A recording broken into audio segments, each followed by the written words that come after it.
mastered. They did not need cooking oil from the government.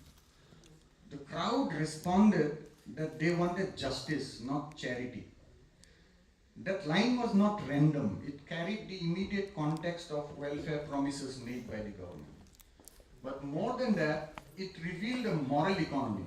It rejected the substitution of patronage for dignity.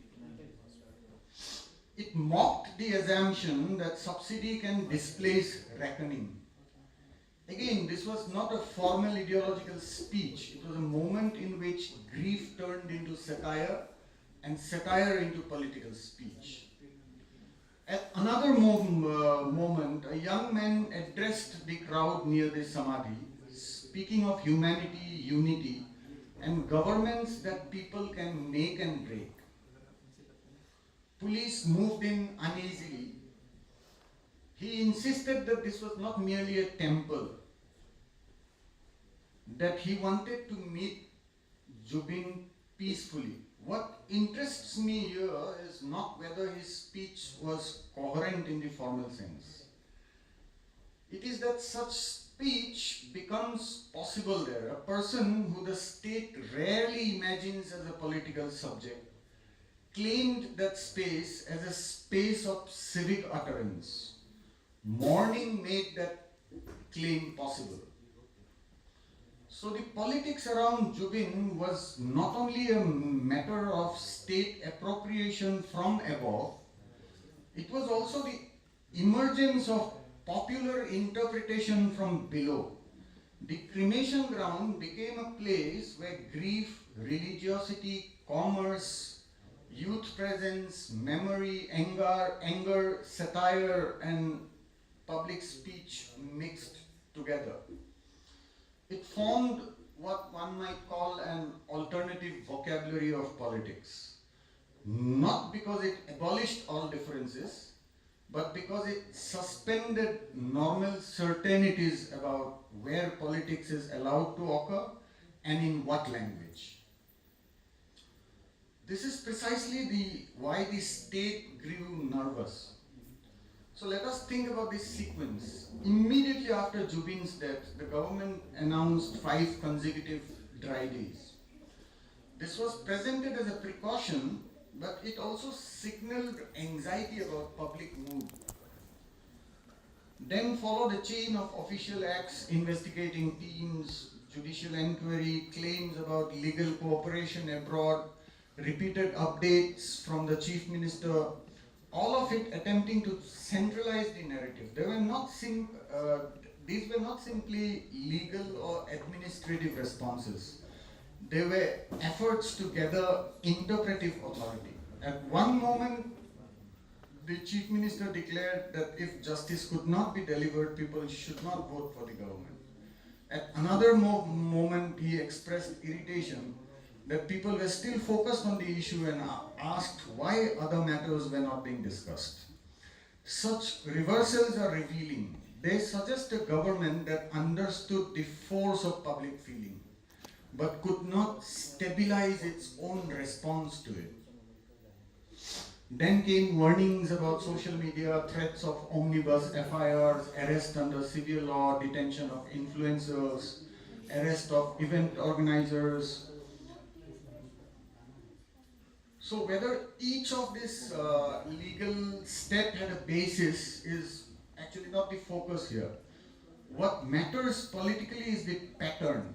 The government was not merely pursuing procedure, it was trying to reassert control over a proliferating field of accusation, suspicion, grief, and interpretation. So this is what I mean when I say that politics around Zubeen exposed the nervousness of the state. Confident state does not need to regulate mourning so tightly. It does not need to narrate emotion through one centralized voice. It does not need to threaten publics for speaking too much. It does not need to watch a cremation ground as if it were an unstable frontier. The deployment of police later and the entry-exit timings, the extension of surveillance into the site that had functioned through spontaneous order, all this showed a government uneasy with unscripted public feeling. In Assam, where order is often imagined as the successful management of dissent, this kind of mourning was difficult to absorb. It was persistent, decentralized, emotionally charged, but not reducible to riot or formal mobilization or that kind of thing. That made it even harder to discipline. It was neither fully governable nor easily criminalizable. It was a moral public that was at play. So, if I have to talk about the state politics more directly, when I say politics around Zubeen, I mean not only the spontaneous public life of grief, but also the efforts by the organized political power to claim, contain and redirect his meaning. This is crucial because once a figure like Zubeen become a political sign, the question of who gets to speak for him becomes a struggle in itself. So after that, powerful actors often try to stabilize meaning. They try to decide what the figure stood for, what parts of him will be remembered, what parts will be discarded, and which emotional energies can be safely incorporated into a governable legacy. So this is a familiar process. Rebellious or unruly public figures are often made more usable after death. Their contradictions are sanded down, their sharper edges are converted into tribute, their excess is turned into memory management. Something like this was attempted around Zubeen too in last few months. On one hand, there was open state anxiety about the uncontrolled energies released by his death. On the other hand, there was also the attempt to occupy the moral center of mourning, to speak as custodian, investigator, guarantor, and interpreter. The state did not want to remain outside the field of grief. It wanted to administer it. This is where the politics becomes specially revealing. The same figure who in life could not be fully contained within neat frameworks became after death the object of competing efforts at containment. The state sought to speak with paternal authority. Political parties sought to manage the symbolic fallout. Yet public mourning repeatedly exceeded these efforts. It kept producing meanings from below, and those meanings were not always flattering to power. This is why I think it is important not to reduce this story of a familiar opposition between a pure public and a manipulative state. The reality is more layered. The public itself was heterogeneous. Not everyone at Khonapur wanted the same thing. Some wanted investigation, some wanted punishment, some wanted moral clarity, some wanted to belong to a collective moment, some wanted spiritual reassurance, some wanted political speech, some simply wanted presence. But across those differences, there ran a shared conviction that the meaning of Zubeen's death could not be scripted entirely by government decree. That shared conviction matters. It marks a struggle over moral authorship. Institutionally, the state retained power. It could arrest, investigate, announce, manage, warn, regulate. But moral legitimacy is another matter. What became visible in those weeks was a widening gap between institutional power and public belief. The administration could still govern, but it could not fully command trust. The problem was not simply procedural failure, it was a crisis of credibility.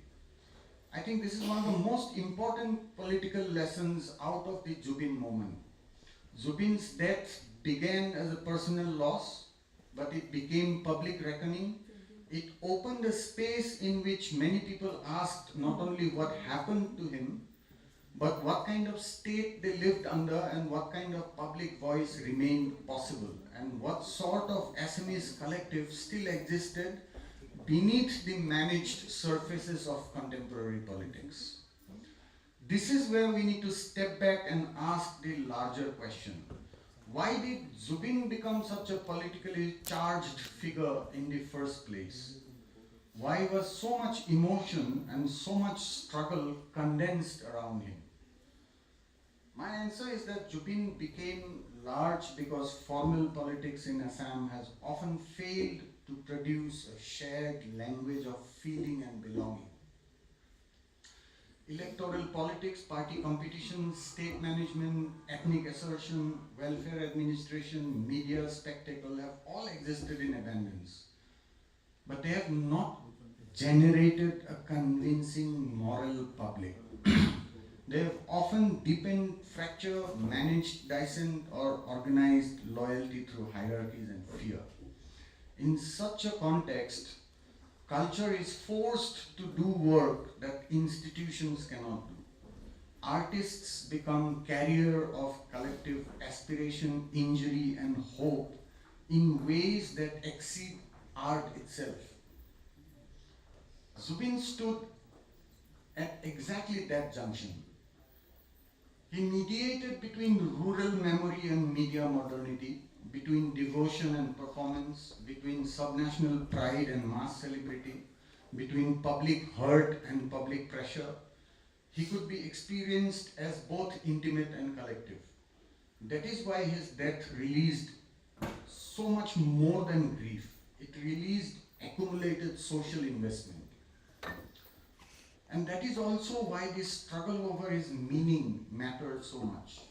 If Zubeen had been merely a successful singer, there would have been mourning, but not this kind of political afterlife. If he had been merely a partisan figure, he would have divided opinion too neatly to generate such a broad and unstable public. What made him politically significant was precisely that he was neither reducible to art nor absorbable into party categories. He was a political sign because he condensed the unresolved question of Assam itself. Who belongs, who speaks, what unity means, what dignity means, what public courage looks like, and whether politics can still be felt as something more than management. That, I think, is why reading Zubeen politically matters. To read him politically is not to turn him into a doctrine. It is not to moralize him into innocence or condemn him for not matching our preferred coherence. It is to see that his significance lies in the field of relations he made possible and the conflicts he drew into visibility. The politics of Zubeen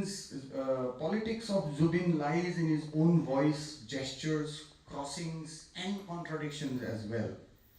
The politics around Zubeen lies in mourning, appropriation, narrative control, public speech, state anxiety, and the struggle over what he would be allowed to mean. In that struggle, we learn something larger about Assam. We learn that public feeling remains politically potent even in an age of management. We learn that grief can become civic formation. We learn that state is often most revealing not when it appears strong, but when it tries to regulate emotion. We learn that culture can become a site where a society rehearses forms of solidarity that formal politics cannot easily supply. And we learn that a figure like Zubeen matters not because he resolved Assam's contradiction, but because he carried them in a way that made them audible. So let me end here. Thank you.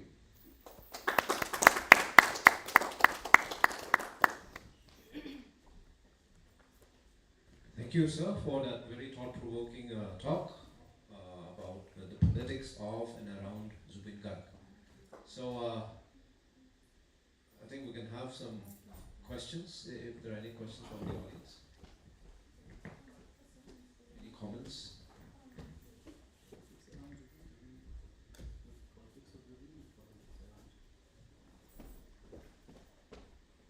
Any questions?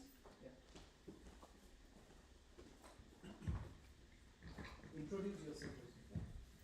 Hi sir, this is Sahan. I am a student of MA Mass Communication and Journalism from FLU, Shillong, and I am a resident of Duliajan, Assam. So my question to you is that when Zubin had given a very famous statement, "Politics no Puriba Bondhu," he has also sung a song on that, right? So I want to understand how do you interpret it in regards to, like, I have one point here, one element. I want to understand how do you interpret it in regards to an attempt to maintain the artistic autonomy.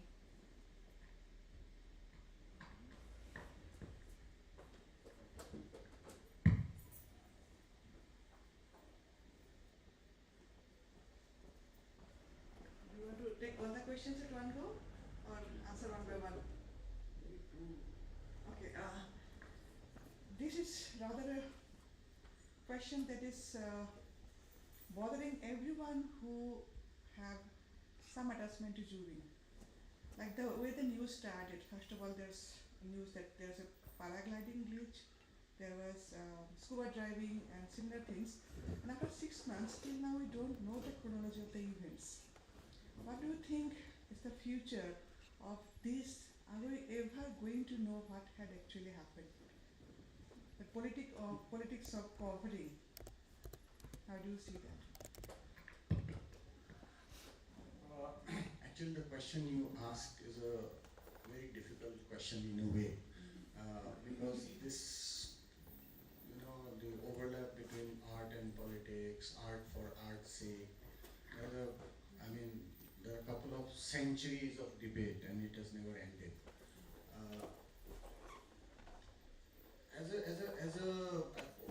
How I see what you were saying is, as a people's artist. When I say people's artist, I mean there are different kind of imageries of people's artists. There is this whole kind of older leftist kind of imagery, and when I say people's artist, I don't mean that imagery. But Zubeen definitely was a people's artist. He spoke and sang what probably people felt but could not express.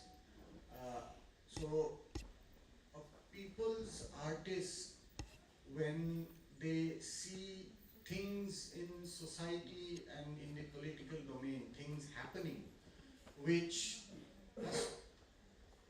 shows signs of total moral degradation, then I think not taking position is a problem. And I think not taking position is a problem, and that is one thing. I mean, look at the overall all the big names in the art and film fraternity in Assam and all. You will see very few stars of stature who would take position, and that is something which made Zubeen stand apart. As for the question, I mean the case is sub judice, of course. The state is sub judice. The case is sub judice, of course. There are a lot of questions which people have not found answer for. There has been lots of political dilly-dally also on part of the government, which I hinted. But what troubles me most is that the way the case was handled in Assam. I mean, it was not the job of the executive to declare it as a murder. The job of the executive is to, ask its branch, one of its branch, to investigate and then let the judiciary adjudicate. Here, what has happened is I'm not a legal expert, So, and the case is sub judice. I cannot say, I mean, whatever I have heard about the FIR and read about the FIR, I can't say where the case will go. But one thing is for sure that the way the government approached it, they first gave the verdict that the murder happened, so and so are involved. The CM never used the word alleged. Yesterday, the Singapore judgment came. Again, last evening, the CM said he took names that these women made him drink since late at night. So, Singapore court has kind of not done a good job. Assam police will do a good job. So, executive is not supposed to do that. Actually, it's a contempt. I don't know. I mean, it should constitute contempt of court, because what you are doing is first you are giving the judgment that the murder has happened and so has committed the murder. Then you ask your police department to write a charge sheet according to that declaration. So you have basically turned the whole thing upside down. First adjudicate, then ask for investigation, and then ask the court to just give a stamp. And that is not how courts work. That's why the accounts were unfrozen. Two of the main accused, their bank accounts were, credit cards were unfrozen because they did not follow the procedure. It was a very simple procedure that if you seize anything, you have to inform a magistrate. If you're blocking someone's bank account, if you're blocking someone's credit card, if you're seizing anything, you're supposed to give a seizure memo, and that is to be submitted to a magistrate, which some police did not do, the SIT. So the whole process is, I think, clearly problematic. I mean, Pallavi probably will be able to explain it in depth, the legal dimensions. But the whole approach was very problematic. It started by adjudicating. And so basically when you adjudicate, you already declare that murder hua hai, and then you ask the police to investigate. What will the police investigate? The police will say, oh, murder to hua hi hai, so we have to prove that murder has happened. And then in that process you end up building a very weak case. What I feel very intriguing is that the statements don't match. No two persons are saying the same thing. 16 people are saying 16 different versions. How is it possible? Kuruseva's Rashomon. Multiple. I just want to congratulate you, Vanujita, for this fascinating presentation. I mean, everybody is texting me from all the corners. There's what a talk. It's online. It's online and also, so we really enjoyed your talk, and I'm sorry I missed the first 10 minutes running for food there. So sorry for that. So I have two observations and also kind of a question you can say. See, have you kind of mapped the timeline in a sense when Zubeen became too political? Because when he started as a singer, he came after Bhupen Hazarika and Jitul Sonal, of course, and then he took a stage and we all enjoyed our youth with Zubeen. Now, when Alpha or United Liberation Front of Assam made certain kind of statement that Hindi songs are not allowed, and Zubeen rebelled it in the beginning. I think that was the beginning of a politics that have started around Zubeen, where he kind of intervened into the bigger political discourse. And then obviously after one after another, he keeps on giving statement, and his bluntness and the way he expressed on the stage, whatever he feels like he speaks, but I don't think so. He is careless. He's carefully careless. Sometimes he knows what he is speaking. He does it for a purpose, I think. That is question number one, or my observation. Second is, how do you look at a very famous symbolic photograph after Zubeen's demise? A photograph where the Chief Minister of Assam kneeled down before his coffin in Delhi. And that photograph is one of the iconic photograph where I have never seen the head of the state, of course, is kneeling down before a singer. And that photo has been circulated and became viral. So how do you look at these kind of things? I don't know I make sense or not, but these are the two observations that quickly came to my mind. Thank you. Yes, he wants to add one more. Elaborate doing that, I think now there's more focus on Gorima Bo. She's overnight becomes the national Bo Novo Assam. How do you see how she's getting projected in the political scenario? Yeah. Starting from your last question, I mean, when a figure like Zubeen Garg dies, like I already said, there are different. A struggle continues as to what that person will mean, and this whole kind of this whole phenomenon is then extending up to Garima Garg.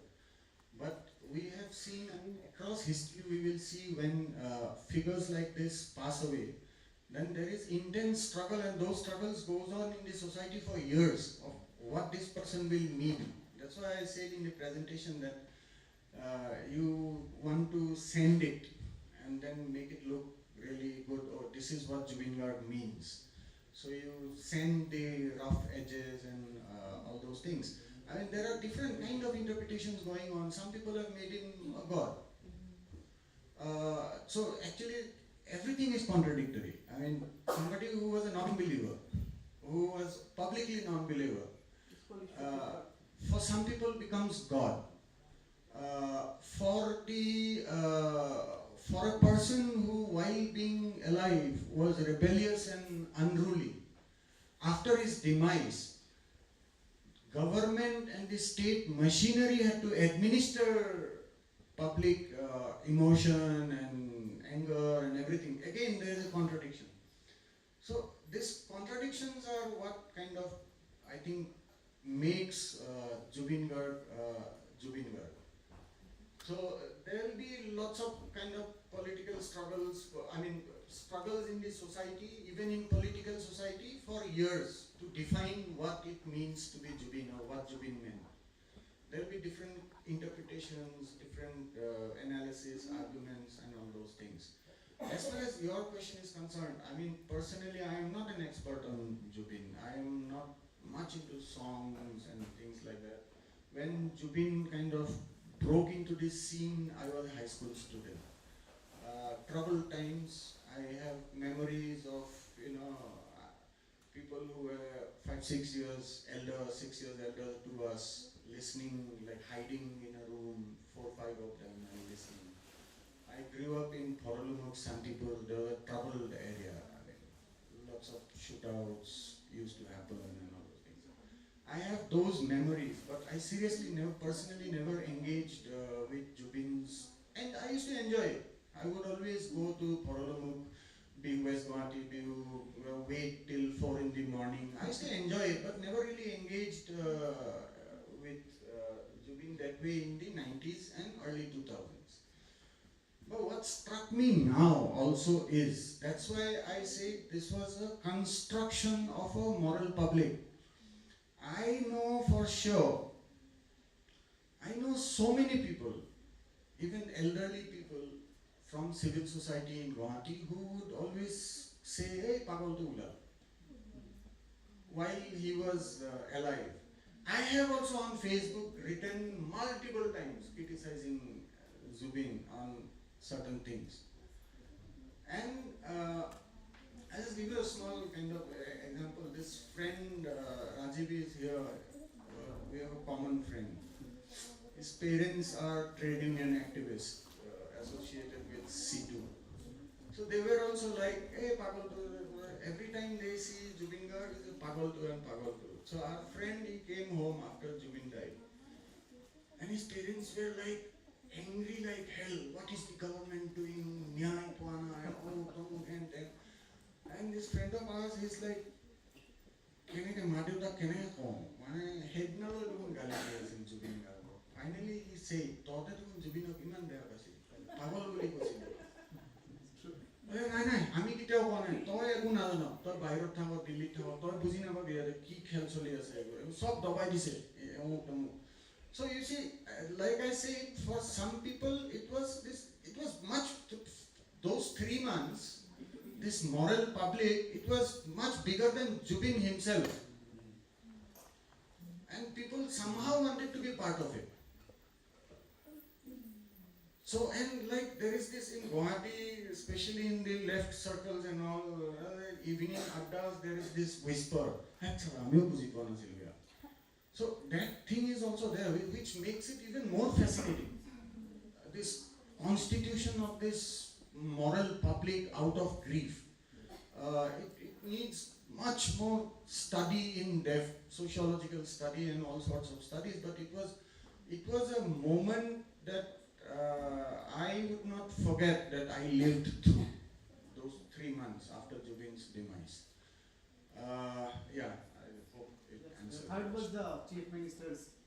I think now in that. Well, again, it's the same thing. I have addressed that in the paper. The state, the moment, at the initial stage, there was all this different kind of information, paragliding at Porigol, and all. But within 6-7 hours, emotions were pouring onto the streets already. Yeah. By 5 or 6 in the evening, like Guwahati had gone like still. So politicians and governments and state machineries, they pick on these cues and they respond accordingly. And lot of the contradictions now that we hear now, jeneka apuni kole 16 jone 16 ta kotha koi ase, there are so many একো হেৰি নাই মুখ্যমন্ত্ৰীয়ে কিবা এটা কয় কোৰ্টত কিবা এটা হৈ যায় ছিংগাপুৰৰ কোৰ্টে কিবা এটা হৈ যায় this situation has also happened because the whole unfortunate incident happened just 4-5 months before the elections. We cannot hide from that fact. Things became much more murkier. The state responded in a certain way because elections were 4-5 months away. That's a hard fact we cannot run away from. So do you think Zubeen's issue will impact the current election? I think so. Look, now it's not visible on the street. I live in a village 80 kilometers away from Guwahati, and I can tell you that there's a massive undercurrent about this whole, how the issue was handled. And people are really disappointed how it was handled. It might not be very visible as an election issue, but the undercurrent is going to play a major role. I'm quite sure about that. So I have one question here. How would you interpret Adani's visit to Zubeen's funeral? Same as the airport photograph. Same as the airport photograph. There's lots of investment happening, Adani's investment in Assam, so Adani has to show a positive image. When 40 lakh people are just, on the first day itself 40 lakh people hit the street, then a business house which is investing so much money in the state would want to be in the front line. So they would also be in boxing terms on the ringside. Solidarity. Ringside for their own benefit. They need the ringside view.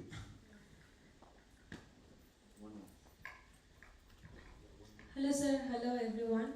I'm Pooja Hala in second year English literature in FLU Shillong. I just want to make an observation, like regarding when you were talking about the political things and all. So like as when Zubeen started being political, it was like politics happened long before when the artist starts to speak about it. So it was like we have to think about his personal experiences as well, and at some point if we look around the society, every corner we have something political. There is like every human science, every discourse that is political itself. We can do a study on that even. So like as he started experiencing things and all, so when we like look more into it, so we will learn that one by one how the political Zubin, the person, the artist who became more political in nature or regarding humans and how one should be treating one another. So I think we will be able to understand him more, like the roots of him. Thank you.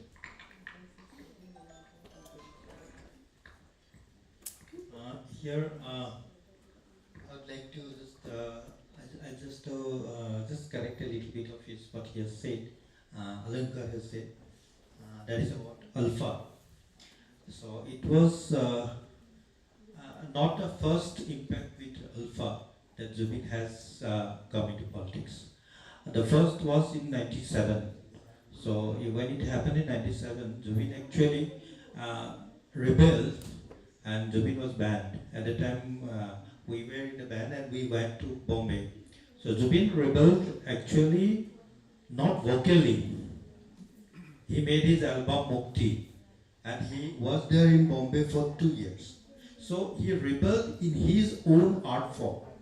So that was his first interaction. But when he was there in I think 2002, it was the first thing that he has to come up. And that was the killing of the child in Lakhimpur district or somewhere, that in a school bombing. So yeah, in Dhemaji. So that is the first time he was quite impacted. And at that time, then that was the time when he actually became vocal. After that, he became more and more vocal. And he actually was quite impacted about the death of that innocent child. So that was the first time he actually openly came up into politics. Also, he is not in politics. But the only thing is that, as I told you earlier in our earlier this thing, artist needs to sustain. He sustained a complete industry. So as he said about that Heboliato, he was not mad. But the thing is that he knows his own craft and his own economics. So it makes him sustain as Zubeen Garg. So that is why each and every comment, someone feels bad and someone feels good, but he sustains. He sustained the industry that way. So he was not into politics. So he even criticized Congress, he even criticized BJP. So politics no koriba bandhu is in that sense, I feel. But the thing is that he sustained the entire industry until his death. Just actually, when I say politics, I meant like not electoral politics, but his philosophy towards life itself is a politics in that sense. But I forgot to mention this a Bolia too there, but that was also a way of actually, that was also a way of disarming the whole situation. Yes. He would say something unthinkable. I mean, I would kind of think, Unpredictable. I would think 100 times before saying something, but he would do it, still do it, and this Bolia too, that was his disarming weapon. That's a weapon, yes.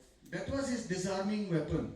I mean, when Assamese was granted the classical language status, all these scholars were so angry because this was like completely a political thing to do. It was only Zubeen Garg who actually said, "Ki kune classical language heri divo par." But for other Assamese intellectuals, that was unthinkable. Many of them were privately saying that morning.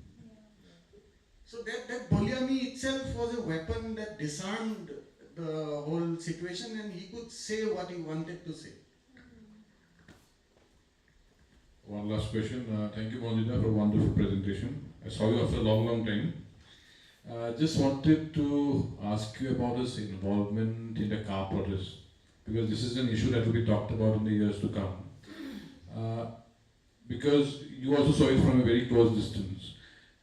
Can you discern any of his politics? Because we were discussing his politics after his death, but when he was alive, this was one event where he was involved in quite actively.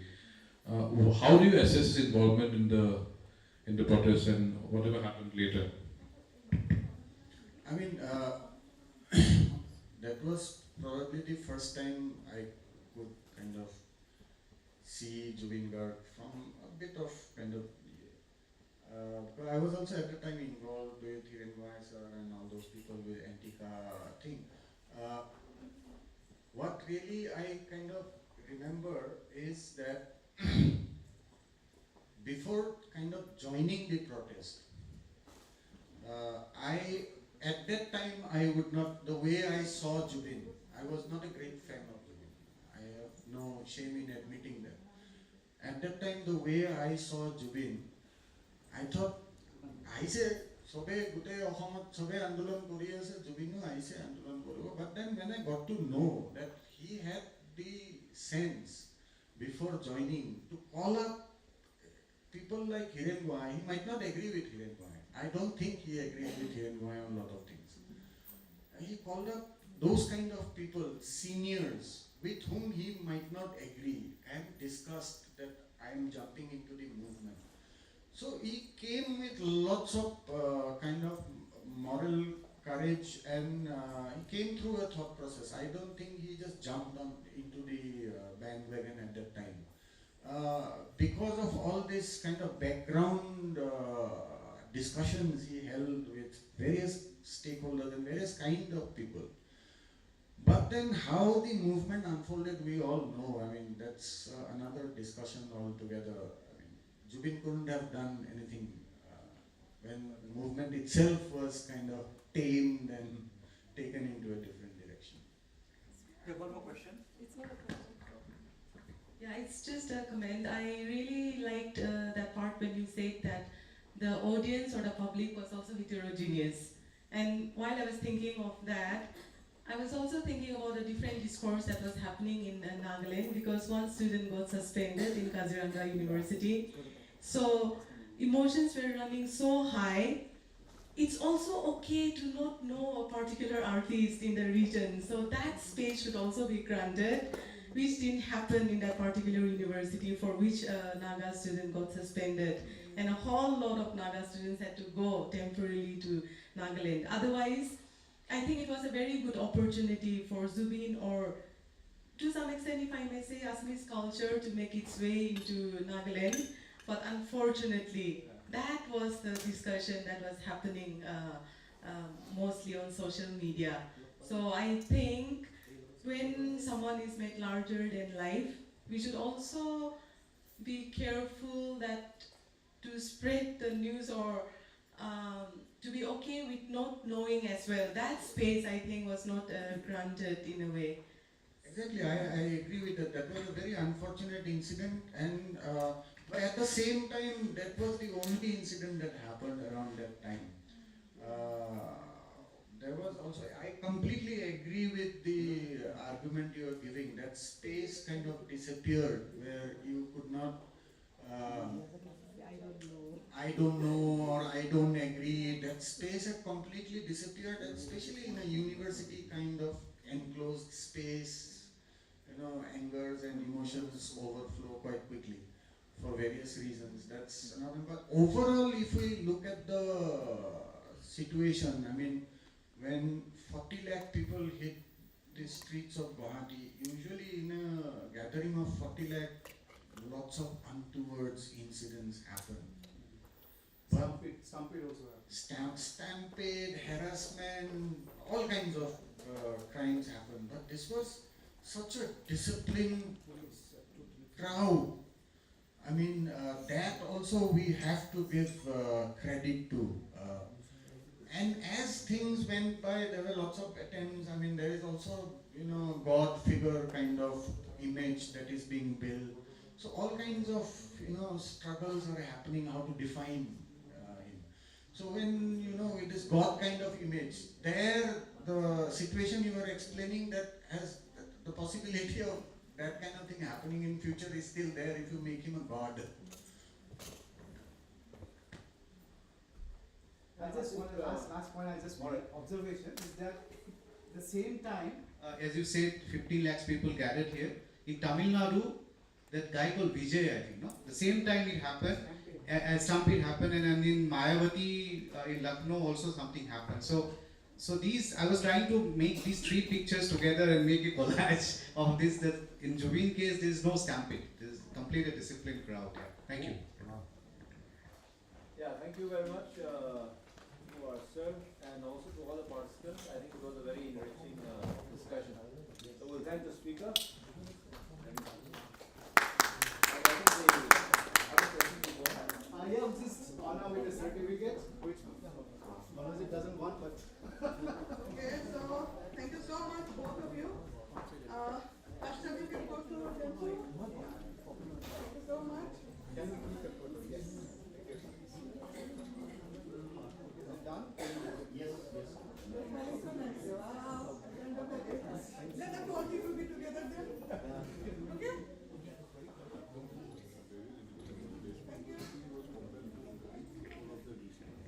we are done for this day in terms of academic discussions.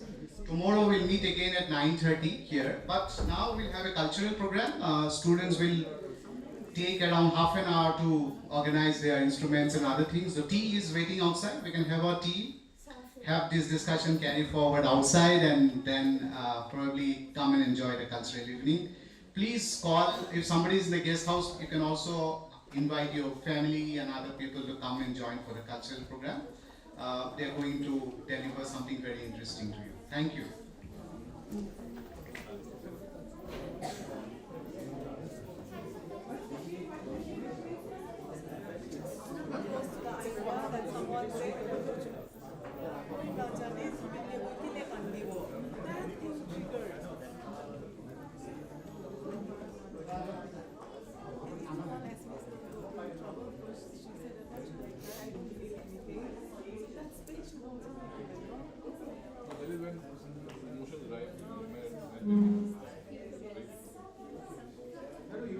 Others maintain this country.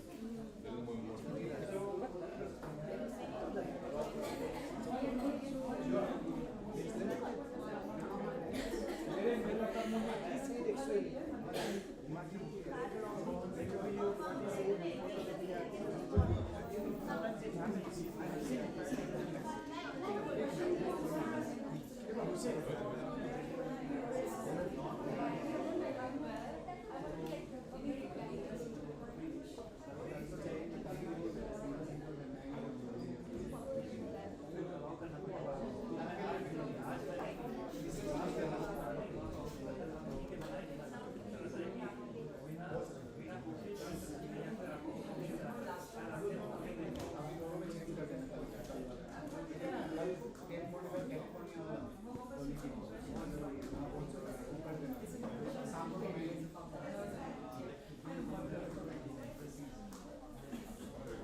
Smile. খুব হেৰি আহিছে দেই খালি যিটো colour মই নাজানো নাই মিলোৱাকে photo pro কোনটো দিম fresh Oh, well, we want to last night. Smile Shahin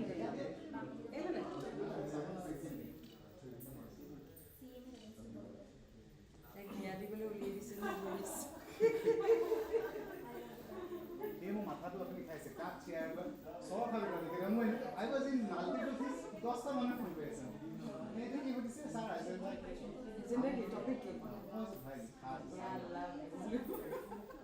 भाइ এই কিবা আজি একটা প্রেজেন্টেশন না পড়ি আছে बोलियाটো কালি আহে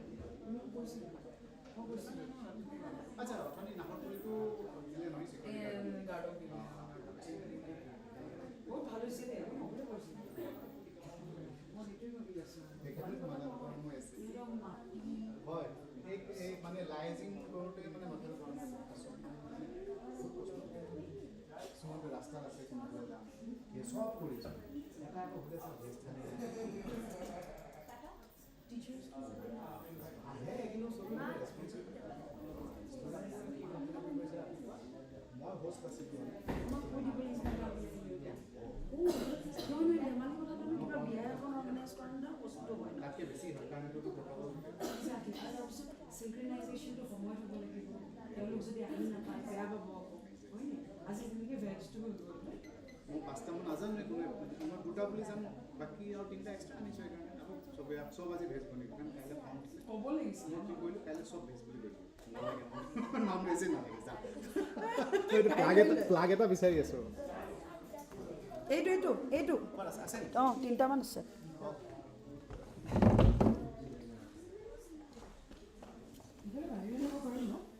অঁ ইয়াত নহয় তুমি ইটো বিল্ডিঙত আছে ইটো বিল্ডিঙত সুধিলে হ'ল কাম কৰিম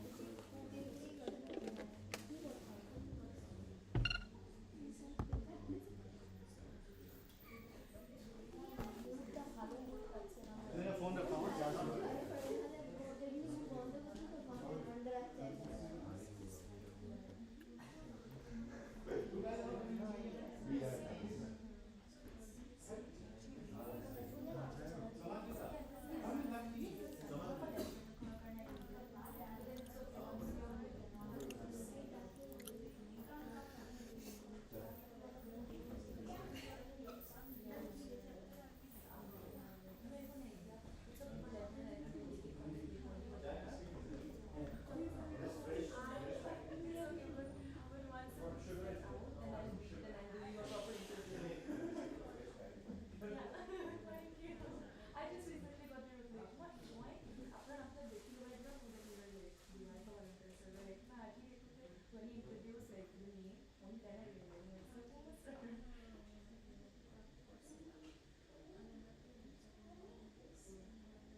कुछ बजाऊं बाबू तो यहीं पर रहेगा ना यस क्या है नहीं सर का फ़ोन है यहाँ से लिया जाओ मुझे जा फ्रेश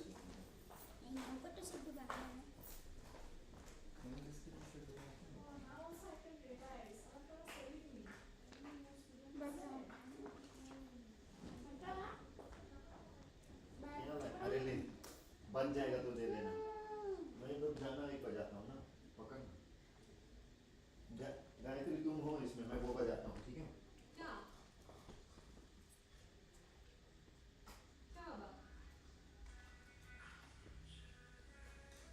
यहाँ के लोग को नमक चीनी से प्रॉब्लम है उसमें मैं डालता हूँ अलग से चीनी डालने पे कोई स्वाद नहीं रहता पहले से की डली होनी चाहिए है ना सोनी शाशु की क्लास से या श्योर बाद में चाय ठंडी हो जाए ओके या आई विल बाद में For me, Zubeen is fire.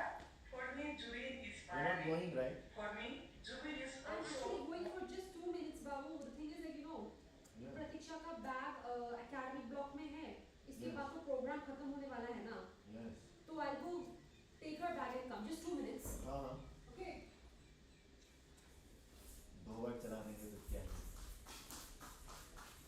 But ini kab mila था. For me, Zubeen is Maya. For me, Zubeen is Mayavini. For me, Zubeen is also Monjai. Monjai, Moro, Monjai, Monjai, Moro, Monjai. Zubeen is there in every mood of my life, of my mind, of my heart. We are living with Zubeen, physically and also emotionally. Zubeen is always there with us. So I didn't know much about this Zubeen Garg before I came to Northeast. I'm from Kerala actually. But the moment I came here, it was just I think 1-2 months after I came here, Zubeen Garg passed away.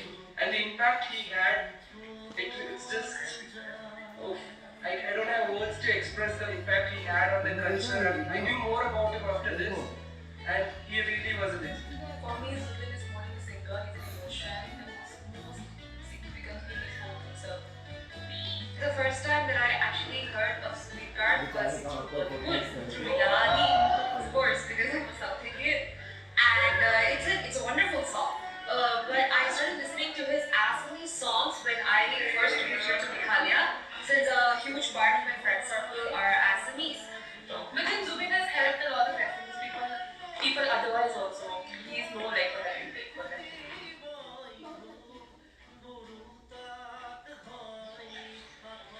The national seminar conducted on Zubeen conducted over the flow is really, such a good initiative because it's been like 6 months ever since Zubeen has passed in 2025, and we deeply are really sad. We are really sad because of his death. And known as the heartthrob of Assam, we really condemn the fact that Zubeen, his unnatural death, really caused us severe loss, be it in terms of not only singing, but he was the pillar of our success of the people of Assam. It's not only embodied body to Assam, but also to the world, be it India or any. Zubeen Garg, popular Assam. The first time that I actually heard of Zubeen Garg was through Bollywood, through Milani, of course, because I'm a South Indian. And it's a wonderful song. But I started listening to his Assamese songs when I first moved here to Meghalaya, since a huge part of my friend circle are Assamese. But then Zubeen has helped a lot of Assamese people otherwise also. He's no like what I think for them.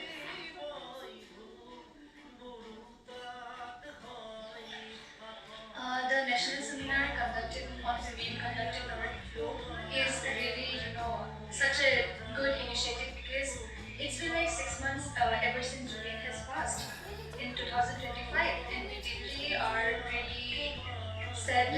We are really sad because of his death. And known as the heartthrob of Assam, we really condemn the fact that Zubeen, his unnatural death, really caused us severe loss, be it in terms of not only singing, but he was the pillar of our success of the people of Assam. It's not only embodied body to Assam, but also to the world, be it India or any. Zubeen Garg, popularly অসমত এজন singer বুলি নহয়, আমাৰ নিজৰ এটা family member নিচিনা হয়।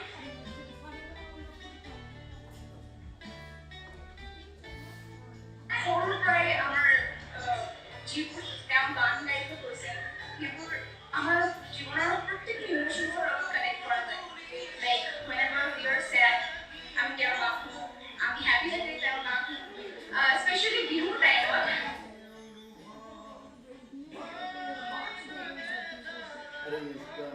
See, and just the fact that he's actually feels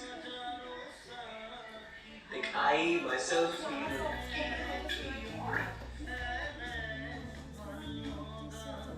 it's very deeply saddening after his death. Like he was a very pioneer part of our Hindu culture. So we we grew listening to his songs, new songs. Now when view time is going to, it is the end. Like there's a part of us which was empty. It's like very Adhura without his songs, without his presence.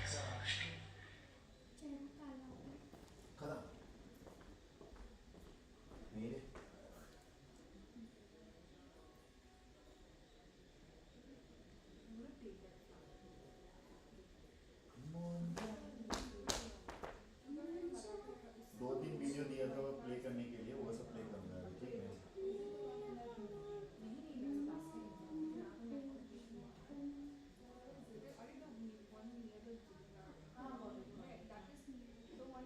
Hello, friend. Hello everyone. Hi everyone, I am Dr. Judy Sungalam, Dr. Daisy Garg, Dr. Manas P. Goswami, Dr. Pranjal Methi. Dr. Judy Garg. we're excited to welcome you to a national seminar on Zubeen Garg to be held at Shillong campus on 26th and 27th March 2026. This is going to be a wonderful discussion. Art, philosophy and life, understanding the cultural practices of Zubeen Garg and artist India. We welcome you from our heart To take part in the discussions and exchange ideas. This is the first seminar on Zubeen Garg that is held in India. A heartfelt thanks to the organizer for this brilliant initiative. In my hometown Shillong, I wish the event a resounding success. I'm looking forward to the SeaWorld here. Thank you. Thank you. Thank you. Thank you so much. Thank you all. thank you.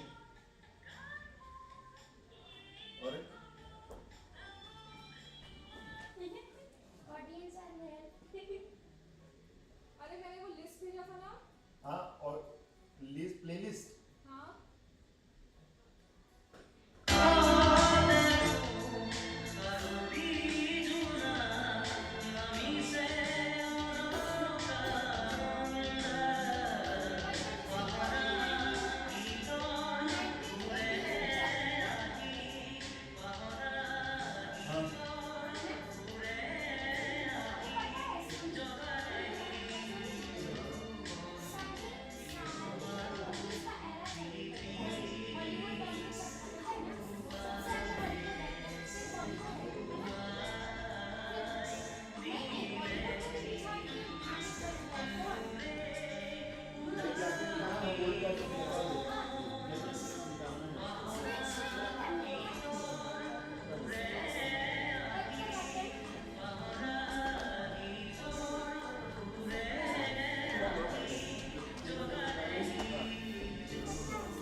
Hello.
कौन बोला समाधि का तो निकालो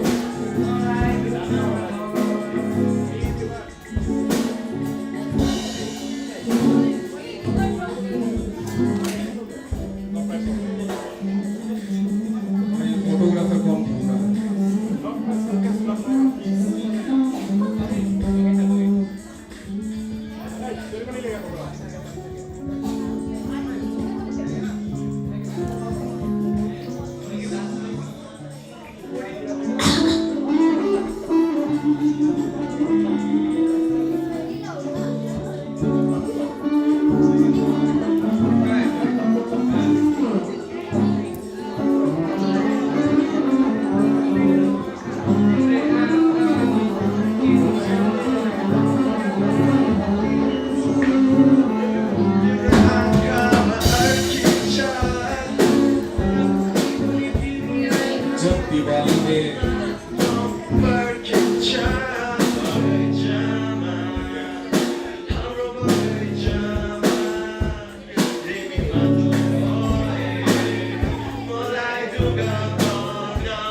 Babu, can you come to the stage?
It's all wrong things.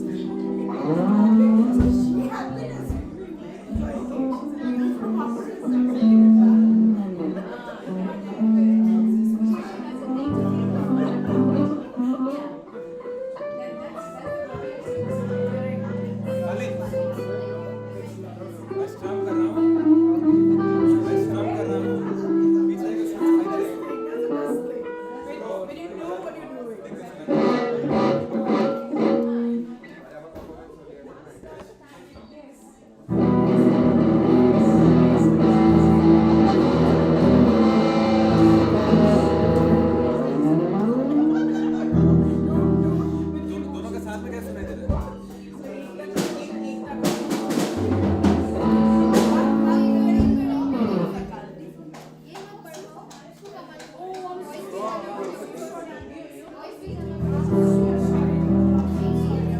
Voice is on.